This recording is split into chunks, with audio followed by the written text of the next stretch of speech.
Good afternoon, ladies and gentlemen, or good morning, depending on where you are in the world. Today's Travel Talks TV video discusses one of the Caribbean's truly great destinations, the Cayman Islands. And we are privileged and delighted to have with us here today Rosa Harris, the Cayman Islands Director of Tourism. So welcome, Rosa. Thank you. Good morning from Cayman's time zone and good afternoon to you. Absolutely. So, Rosa, just start off by telling us just a little bit about yourself, your role, and your general responsibilities in the Cayman Islands. I have the pleasure of promoting the Cayman Islands to the world as Director of Tourism for the Cayman Islands. I've been in my role for the past 8 years, but I've been with the organization almost 16 years.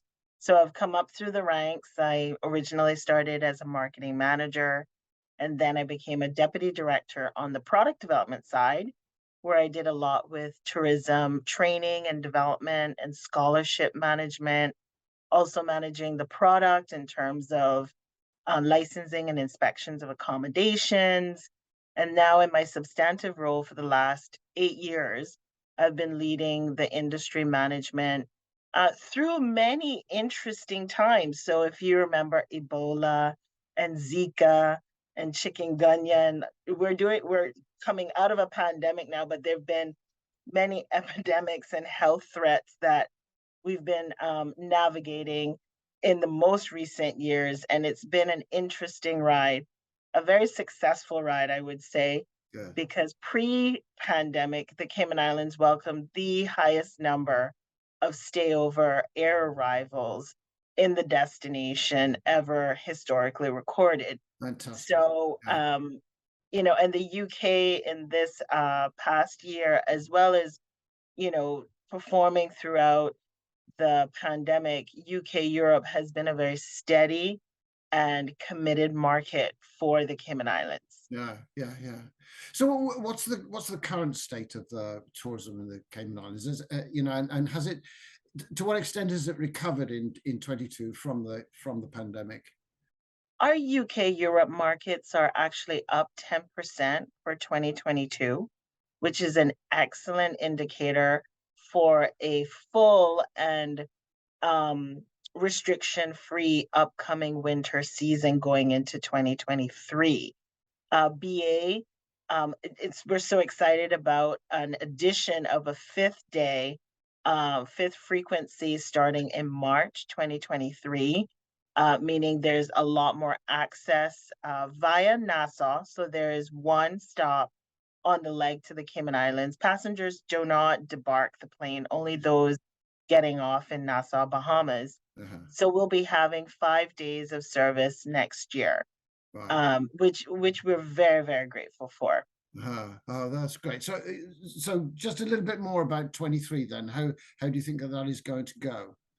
Well, everything that we've seen from feedback from our industry partners, the hoteliers and accommodation managers on island, to our visit just last week at World Routes Aviation Conference in Las Vegas, to cruise conference, Florida Caribbean Cruise Conference in Santo Domingo 2 weeks ago. So we've been on the road quite a bit. All indications are exceedingly positive for 2023. So cruise will return.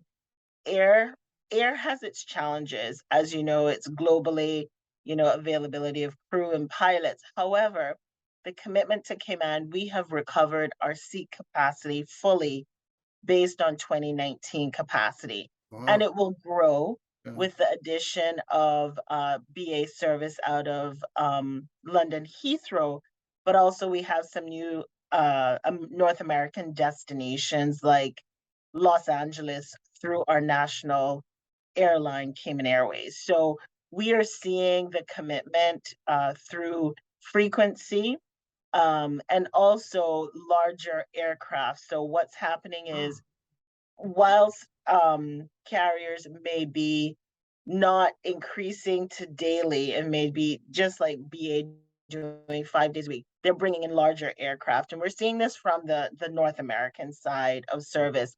But overall, we have excellent opportunities to get to the Cayman Islands. So visitors from UK, Europe, if they choose to take the direct flight on BA, or if they connect via United States, we have many opportunities to connect as well to the Cayman Islands. Okay, that is a question I did want to ask you about, but I'm going to ask you that a little bit later because I want Okay. to ask you a bit more about that. I really wanted to get back to more of the basics of the Cayman Islands because we're, for any travel agents that know nothing or very little about the Cayman Islands, so I'd like us to give a little bit more of a basis as to what is the Cayman Islands about. So I've just flown in from outer space. I don't Yes. know anything about the Caribbean. Tell me about the Cayman Islands. So let me give you the full immersion. The Yep, Cayman there we Islands is go. 3 islands, and not many people know that, but those who sell our destination and who have supported us through travel know that we have 3 distinctly different islands. And I'll start with Little Cayman. Little Cayman is the smallest of the 3. It is 10 square miles, roughly 250 residents year round. It is an idyllic destination for diving, for nature, for trails, or just to decompress and relax and get away from the world. So that's Little Cayman. And you get to Little Cayman via Grand Cayman on Cayman Airways on a 16-seater plane, a twin otter plane, which is the most unique island experience you could ever think of. Right. So if you're looking to totally get away from the world, Little Cayman is a diver's paradise, and also for those who just want to get lost in their thoughts or reconnect with their loved ones. Sounds idyllic. Yes, absolutely. Cayman Brac is the Yep. second largest island. It is more of an adventure island, so lots of diving as well. But there's rock climbing that occurs there because we have the Cayman Bluff, which is approximately 180 feet above sea level. So there's a lot of caves as well to explore in Cayman Brac. Also a beach destination and also very, very friendly to family vacation. So a lot of multi-destination travel happens on Cayman Brac. Yeah. It is resident to approximately 3,000 persons, and Right. it is 14 square miles. Right. So So, also another destination that is quite small, unique, and very special in terms of the services that it offers. yeah. You access Cayman Brac either directly from Miami on Cayman Airways on jet service, or we have a 34-seater Saab service from Grand Cayman once you arrive into Grand Cayman. Okay. And there's daily multiple flights to both islands, so very easy to get to. Most persons are very familiar with Grand Cayman. It is the main island, is where most people reside. It is also, where we have a lot of our large scale resorts on 7 Mile Beach. There's multiple activities.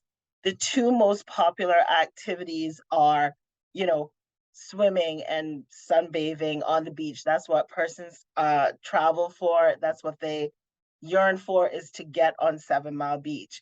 But also and equally is to interact with stingrays at Stingray City. It is our number 1 water-based attraction. Yeah. And it is a natural sandbar in the middle of our North Sound. Yeah. And the rays, fishermen, way back in the day when we were a very quiet island, Grand Cayman was a quiet island, they would go to this sandbar and they would clean the fish. And the stingrays started to gather on the sandbar because, of course, lunch, right? If you're, cleaning up the fish and all of the inner bits are being thrown overboard, Right. it's Right. lunchtime. Right. Right. So this natural phenomena of stingrays swimming in and around this natural sandbar where you can swim and it's waist height, very safe, is a very popular go-to attraction. Mm. In addition to the many trails, nature trails that are throughout Grand Cayman, and also I would say different communities that offer various fanfare. So there's a lot of outdoor dining. and there's a lot of casual dining as well as fine dining. So there's a number of experiences that you can have on Grand Cayman that are quite unique. And most cuisines and ethnicities are represented on island. But of course, we're known for our seafood Yeah, and our fresh caught fish. yeah, yeah, yes. You didn't mention the caves. I didn't mention the caves, although the most famous cave is Rebecca's Cave on Cayman Brac, Okay, because there's a story behind that with the 1932 storm and how the people of Cayman Brac survived that storm and the significance of Rebecca's Cave as the safe house during the storm. right. But we also have a number of caves in Grand Cayman as well. So you're right for bringing that up. But also, in terms of Grand Cayman, what is such a wonderful activity is renting a car. It's easy to drive. For those that are from the UK or Europe, we drive on the left as well. So it wouldn't be unfamiliar to our European guests, and just taking a leisurely drive around the island. And what I love the most is a place that I used to work at in Rum Point Club, Cayman Kai. And this is where the water is super shallow. So it's perfect for little kids to wade on the beach and to play on the beach because the sand is very high and it doesn't get deep until you're very far out. So Cayman Kai Rum Point Club is a destination within a destination. And then for those who like shopping and restaurants, we also have Kamana Bay off 7 Mile Beach. And of course, there's downtown Georgetown with all the historical sites where our parliament resides. And it's a great walking tour as well, just to see a lot of the monuments that are downtown. So Mm, there's lots of things that you can do in Grand Cayman. Obviously, the beach is very accessible. We're an island, so no yeah. matter where you drive, you can always pull off and have a lookout, take a photo. It's fantastic for that. Yes. Okay. When you're talking about all these things, and of course the three islands, I could answer the next question I'm going to give you. I could answer it myself because it's quite an easy one to answer. But you know, the question about repeat business. To be serious, you know, the fact that first of all, we, you know, your wish is to get people to experience the Cayman Islands, but then ideally you'd like that to be something that they would return to over the years ahead. So if you were, first of all, to what extent is that already happening? And secondly, what are the key points for why they should come back again and again? There's just so much to explore that one trip just won't do it. No matter how long you're here, there's just so much you can do. And the fact that we are a three island experience. Mm, And what I've learned from most visitors who are repeat is that it takes them some time to really settle into which island suits their lifestyle the best. And they usually choose an island to repeat visit on. yes. And that's what's very, very unique about the Cayman Islands is that they are so distinctly different Quite diverse, isn't it? experiences, yeah, and diverse Yeah. that you can choose, okay, this matches my lifestyle best. In terms of repeat visitation, pre-COVID, our repeat visitation was about 55%. So 55% of Really? our annual visitors returned to Cayman. However, our visiting friends and family volume skews strongly to our Commonwealth ties of the UK and Canada. So you'll see where we have more familial ties, Right. you'll see the repeat visitation where someone might be domiciled here and they're coming out to visit Yes. friends and family who Yeah. work or are retired here. Yeah. We saw a bit of a shift during the pandemic whereby because of the restrictions, our repeat visitation dipped a little bit, and we saw for the first time visitors exceed in the pandemic. So Right. you had a lot of persons who might not have considered Cayman before visit Cayman during that lockdown period up to November of last year. I see. So it was an interesting dynamic to see.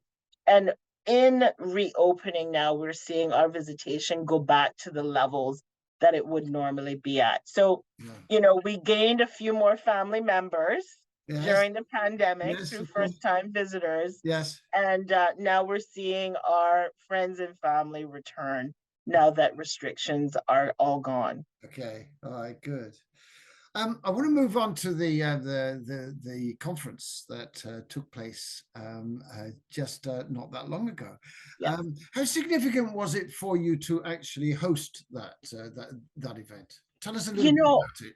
I felt like up until our restrictions relaxed in August, we really weren't open as a country. And it was the first major conference where we welcomed persons without testing, without Yeah. all of the requirements, etc.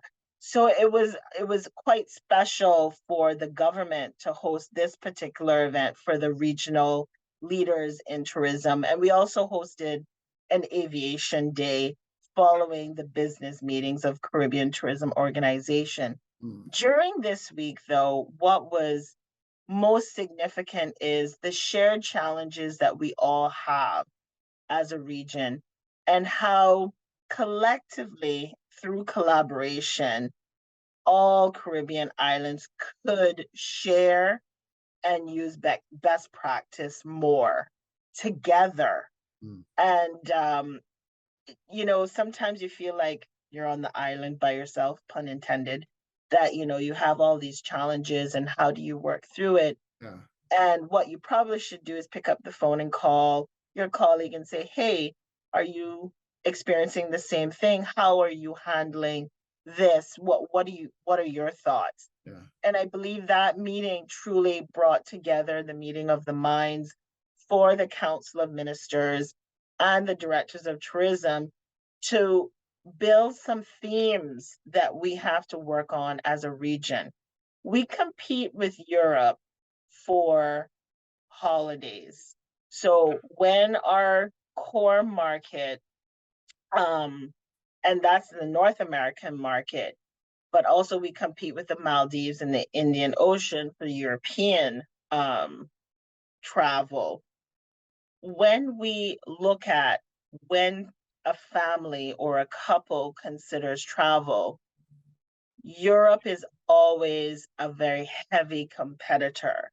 So for us as a Caribbean region, we have to collectively work together to educate about all of the wonderful places to visit in the Caribbean. Absolutely. So when I go wherever, Mm. I'm not just selling Cayman, I'm telling the world where the Cayman Islands is located, which includes my brothers and sisters in the Caribbean as well.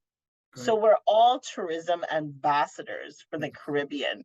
Yes. And there's some collective themes like airlift, like human capital availability, having enough labor ready and available for the season to provide the customer service that our guests expect, ensuring that they're trained adequately to deliver that excellent service. These are all common themes of what we're experiencing collectively as a region is being able to, one, have access to our destinations for when visitors wish to travel, and also ensuring that we're ready and our product is in pristine condition, Yeah. as well as our people are ready to serve and deliver excellent experiences. Okay. Those, I would say, would be the major themes that we've seen come through Okay. in our regional discussions. Okay. That's very interesting. Um, One of the, as you will know, one of the major themes that came through at the conference was all to do with airlift, intra island airlift, and also international airlift.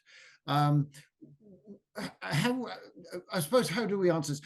How well served do you think the Cayman Islands is, and what was your what was your takeout as far as this challenge is concerned? Because there was quite a lot of heat in that in that discussion, in those Yes, discussions.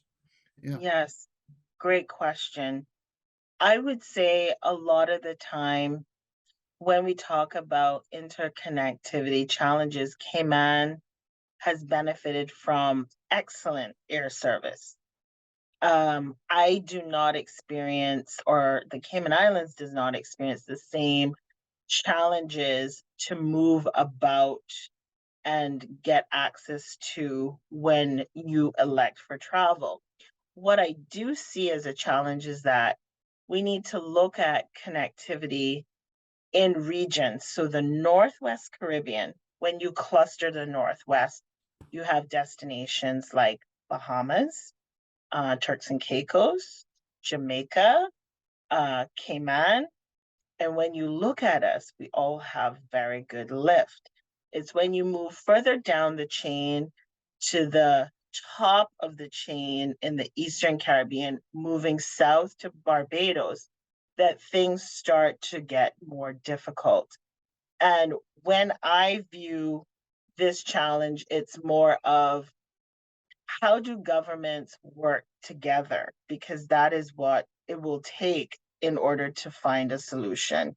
I wouldn't say necessarily have another national airline, but how do they pool the collective efforts of the airlines that currently exist? How do they support that there's more frequency, Yeah. that they add more destination? Hmm. When we were attending the IATA Caribbean Day, during the meetings, there was one airline, Inter-Caribbean, that got up and spoke about how they were expanding into the region. However, when I listen to my colleagues, and sometimes they have to go north, meaning connect via Miami, to go south, it tells me that it's not enough based on the demand that exists. So there's a lot of work to be done in terms of airline discussions and governments working together to expand the connectivity, particularly in the Eastern South Caribbean. The Northwestern Caribbean, the type of business that we're going after right now is to expand into our new markets, markets that are not represented. So bringing it back to Cayman, we would love more airlift from Europe. Hmm. When we look at Germany, when we look at maybe Finland, some of the specific areas like France and Italy, these are all destinations that are desirable for the Cayman Islands. Right. Yeah. Yeah.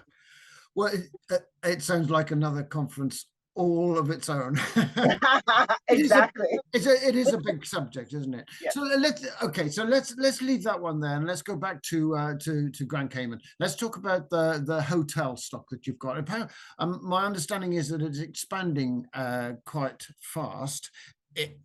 Tell us about that, and is it too fast? Quite briefly now, if you can.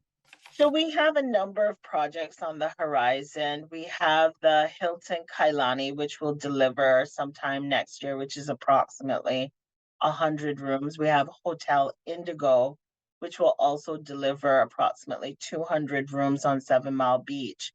And then there's two larger hotel projects, the Grand Hyatt and also 1GT, which is a business hotel downtown that'll deliver in 2024, 2025. So in the pipeline, we have approximately 1,000 rooms roughly. And that's not even considering the Airbnb incremental room stock that we gain on an annual basis.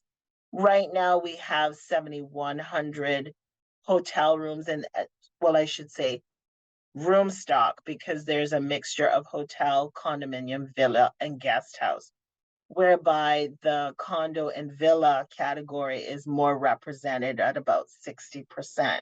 Yes. With the hotel development in the pipeline, that percentage will change tremendously in the next 4 years. Yeah. Okay. So big things happening there for sure. For sure. Very exciting. Okay, moving on. I want to ask you about your marketing in a sense. And so you're obviously a member of the CTO UK's chapter. So are you going to be participating in trade activities and that sort of thing in 2023 or even later this year? Yes, we will. We are actually evaluating our work plan now. We're actually going through a bit of a transformation with our team, our sales team, but we do, and we are an active member of the CTO UK chapter. In addition to other events that we participate in, we've done a number of partnerships as well. We had a major partnership, football and rugby partnerships, lots of sports tourism activities going on. In addition to some fashion, we've had some mashup collaborations there. But overall, we look for unique experiences. We look to marry what the interests are of our demographic, those that book Cayman Islands travel, so that we can speak to them where they want to see content. Particularly, the travel trade is a very important segment of business for us. We host a number of opportunities throughout the year to travel to Cayman and have an immersion of all three islands. Mhm. Sometimes we don't get to all three, sometimes we just do two, but we try our best to do a full immersion so that they're able to taste, feel, see, experience everything that we have to offer in order to transport that message to their clients. So we're exceedingly active in all areas. And for us, we've actually in most recent years, pre-pandemic, invested more in the UK market, particularly Germany, as we expand our efforts. Okay, and the travel agencies, sort of travel advisors, that's a key target for you. It's a key area for you. They're our VIP Yeah. segment. We cannot be successful without the relationship with travel advisors. Mm. The benefit of having someone describe an experience or promote a particular partner who is unique or does a special service or an accommodation that will deliver on what a client is expecting from a holiday with their family is exceedingly priceless to have our travel advisors be able to promote and recommend the Cayman Islands on a daily basis throughout their work. So can I be a little bit cheeky and ask you to speak directly to the travel agents and say to them what you want them to say about the Cayman Islands? Well, the Cayman Islands is open for business. We're ready to host you as a travel advisor. If you have not been to the Cayman Islands before, please be my guest. Also, my team in the UK and also in Grand Cayman, if you have any questions at all or require information, we are ready to support you with whatever you ask for. In addition, the Cayman Islands warmly welcomes UK and European visitors, and we hope to see you in 2023. That was absolutely great. Rosa, this has been an absolute pleasure. Yeah. I knew a little bit about the Cayman Islands before I spoke to you today, and I know a bit more as well. And I hope that our viewers will have learned a great deal as a result of listening to you today. So thank you very much indeed. Thank you so much. It's been a pleasure.